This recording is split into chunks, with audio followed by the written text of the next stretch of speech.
Ciao, sono Ash e vinco le partite da solo. Bella a tutti dal danno ragazzi e mo so cazzi e ben ritrovati su Warframe! So che parecchi di voi aspettavano questa guida e so anche il motivo. Non vedete l'ora di premere il fottuto tasto 4, ammettetelo. Su, dai, non c'è da essere timidi. Erdanno ha guardato nel vostro animo e ha letto i vostri pensieri. Non c'è da sorprendersi. Allora bando alle ciance e cominciamo subito a parlare di quello che probabilmente è uno degli Warframe più mortali dell'intero gioco.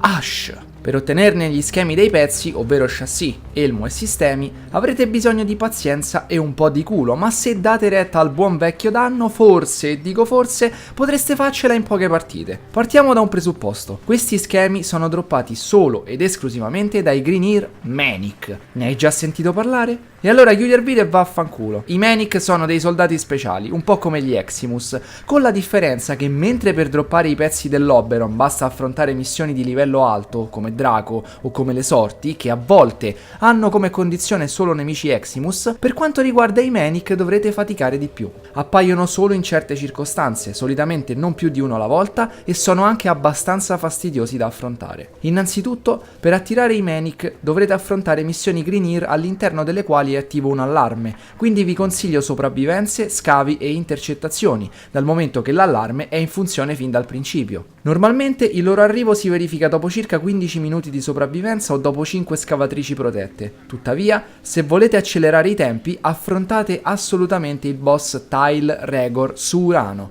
in quanto durante lo scontro stesso ne appariranno almeno 4 a partita. Quelli di Urano sono Manic decisamente più forti di quelli normali, noti come Dracar Manic, ma avranno comunque possibilità di droppare gli schemi per l'Ash. Alcuni consigli: il loro arrivo è preceduto da una sonora risata a mo' di presa per il culo. Fate attenzione perché sono unità speciali in grado di scomparire per alcuni secondi, di muoversi molto rapidamente e di colpire con potenti attacchi corpo a corpo. Inoltre, se siete di spalle quando vi colpiscono, saranno in grado di uccidervi istantaneamente con una poderosa finisher. Chissà perché i pezzi dell'Ash li droppano proprio loro, eh? Cercate di combatterci in spazi stretti, muovetevi continuamente e, se potete, portate con voi Necros, in quanto con l'abilità Desecrate è in grado di ricalcolare la tavola dei drop per i pezzi dell'Ash e per le mod Fall Riders e Final Harbinger. Una volta ottenuti i tanto agognati pezzi, comprate lo schema nello shop del negozio e aspettate i soliti 3 giorni perché venga costruito. Ash arriva con ben 3 polarizzazioni, tutte Madurai, di cui una sullo slot Aura che, come vedremo tra poco, risulta essere a dir poco provvidenziale, specialmente all'inizio. Per quanto riguarda i parametri invece sarò breve: armatura scarsa, scudo nella norma e salute leggermente sopra la norma. Il consiglio è ovviamente quello di alzare il più possibile la salute e lo scudo e di non toccare assolutamente l'armatura. Ma passiamo ora alle abilità. La prima è Shuriken, consente di lanciare da 1 a 2 lame in sequenza per ogni attivazione dell'abilità, che procurano elevato danno da taglio sul bersaglio indicato e causano sanguinamento per 6 secondi. Effetto che viene enormemente potenziato in caso di headshot. È utile per eliminare i nemici silenziosamente e per indebolire o uccidere quelli più resistenti, dal momento che il danno da taglio ignora l'armatura e colpisce direttamente la salute. Il danno dei singoli shuriken è influenzato dalla forza del potere, mentre portata e durata sono inutili. Smokescreen è la seconda abilità e consiste nel gettare una bomba fumogena a terra che acceca e stordisce i nemici nei dintorni, consentendo ad Ash di diventare invisibile. La portata entro la quale i nemici vengono accecati è influenzata dalla portata del potere, mentre la durata stessa dell'accecamento è influenzata dalla durata del potere. È l'ennesima abilità stealth, che può tornare utile in circostanze particolari come gli spionaggi, consentendo di non essere individuato dalle telecamere di sicurezza, dalle sentinelle e dai droni. Naturalmente, l'effetto di mimetizzazione ha effetto anche sui compagni di Ash, come la sentinella e il Kubrow. Passiamo alla terza abilità. Si tratta di Teleport. Come suggerisce il nome, consiste nel creare un'esplosione nucleare che, no scherzo, consente di teletrasportarsi istantaneamente verso un bersaglio specifico, bersaglio che può essere sia nemico che alleato, tra parentesi. La distanza alla quale è possibile agganciare un bersaglio su cui teletrasportarsi è ovviamente influenzata dalla portata del potere, mentre forza e durata sono totalmente inutili. È un'abilità piuttosto utile per raggiungere nemici molto lontani o per aiutare compagni a grandi distanze in stanze molto grandi, anche se, come vedremo tra poco, la quarta abilità la rende utile come un culo senza senza il buco. Fondamentalmente vi consiglio di usarla solo in missioni stealth, per raggiungere un nemico ed eliminarlo silenziosamente con un'esecuzione, oppure per allontanarsi rapidamente da una situazione pericolosa. Il guaio è che bisogna avere contatto visivo con almeno una piccola parte del bersaglio, altrimenti non funziona. Tra l'altro vi segnalo anche che a volte teletrasportarsi su un bersaglio vicino a un muro o su una scala potrebbe farvi bloccare dentro il muro o dentro la scala stessi. Figo, eh? Utile, eh? Ma vaffanculo, va, andiamo alla quarta abilità, che tanto lo so che stavo ad aspettare questa. Buffoni! Blade Storm.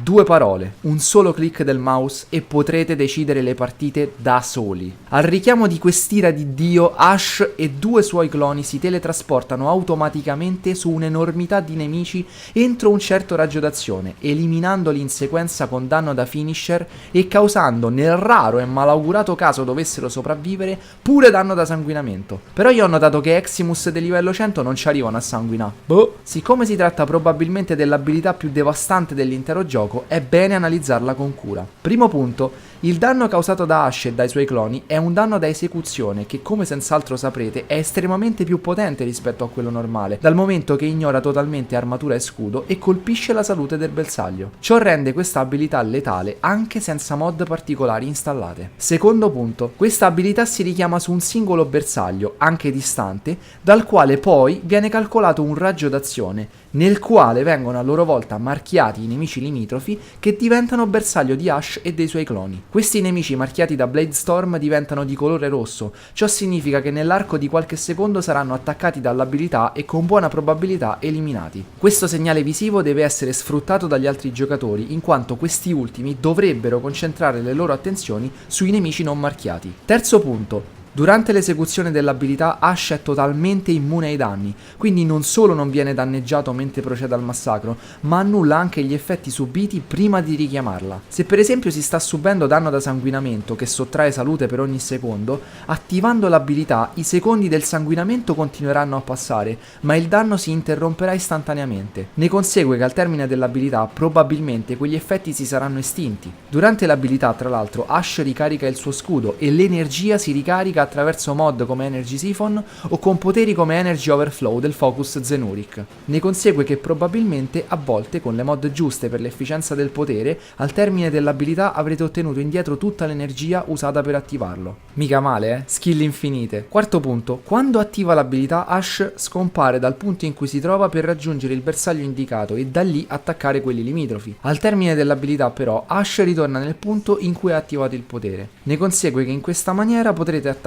e distruggere da distanze siderali interi plotoni di nemici, per poi ritrovarvi tomi cacchi lontani dal pericolo. Quinto punto. Durante l'abilità anche il compagno di Ash recupera il suo scudo e, nel caso delle sentinelle, lo seguono anche. A tal proposito, equipaggiare la sentinella Carrier o Carrier Prime con il precetto Vacuum al massimo livello farà sì che durante le esecuzioni verranno raccolti tutti gli oggetti nella zona di Blade Storm, da sfere di energia e salute ai materiali, alle munizioni e alle mod. Stabiliti questi punti chiave, ecco come far rendere al massimo l'abilità. Alzate il più possibile l'efficienza del potere perché 100 punti sono veramente troppi e insostenibili. Alzate il più possibile la forza del potere dal momento che incrementerà il danno da esecuzione dell'abilità. Alzate il più possibile la portata del potere in quanto incrementerà non solo la distanza dalla quale potrete puntare un bersaglio, ma anche il raggio d'azione da quello stesso bersaglio entro il quale verranno marchiati tutti gli altri. La durata del potere è totalmente inutile, quindi non badateci minimamente. Detto questo, sappiate che ci sono altri accorgimenti, oltre a quelli del potere, per rendere questa abilità ancora più devastante ed efficace. Primo accorgimento: per quanto sia micidiale, Blade Storm richiede alcuni secondi prima di concludersi.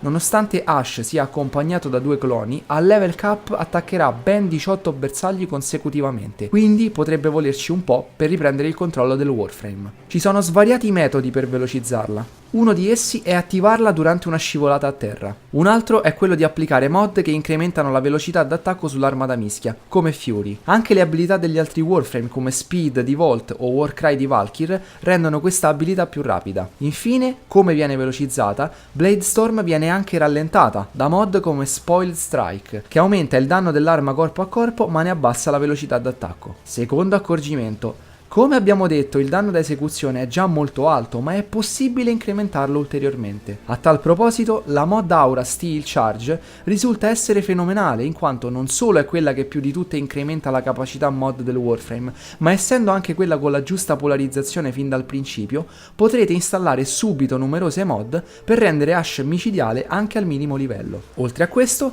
sappiate che il danno da esecuzione è influenzato anche dal moltiplicatore delle combo in corpo a corpo, quindi tutte le mod come Body Count risulteranno estremamente utili, soprattutto considerando che la stessa abilità incrementa il contatore delle combo. Perciò usare l'arma corpo a corpo costantemente e aumentare la durata del contatore combo darà enormi benefici al danno di Blade Storm. Terzo accorgimento: Ash ha come abilità passiva quella di avere perennemente con sé le proprie lame nascoste. Ciò significa che al contrario di Excalibur con Exalted Blade, le mod installate sulla vostra arma da mischia, ad eccezione di quelle che ho citato poc'anzi, non saranno neppure necessarie al fine di potenziare Blade Storm. Tra l'altro, questa abilità passiva vi renderà in grado di essere micidiali in tutte le missioni, incluse ad esempio le sorti con condizioni particolari come solo fucili a pompa o solo cecchino. Insomma, sostanzialmente incrementare forza, efficienza e portata vi renderà capaci, anche senza installare alcuna forma, di annientare migliaia di nemici da soli, e se proprio ci tenete potrete sfruttare pure shuriken e teletrasporto. Pensate che va arrivo a D. Molto bene signori, questa era la guida su come reperire i pezzi dell'Ash, come costruirlo e come sfruttare appieno le sue micidiali abilità. Se il video vi è piaciuto o vi è stato utile, vi invito a farmelo sapere con un commento e un mi piace. Se non siete ancora iscritti, iscrivetevi, condividete il video se vi va e noi ci rivediamo come sempre al prossimo video. Bella! Sbarco sopra il palco come in Normandia, la mia banda fa brillare casse come bombe a Nassiria. Chiamaci il progetto dell'anomalia, falla nel sistema requiem di ogni liturgia. Applausi nelle piazze per l'armata nera, nuova era, fottutamente ostili come Pantera. Scimmie spaziali, sogni artificiali, zombie lobotomizzati, testa in cancrena. Pugni sollevati al cielo, questa è la mia scena, cambio tema. Indovina chi c'è a cena questa sera.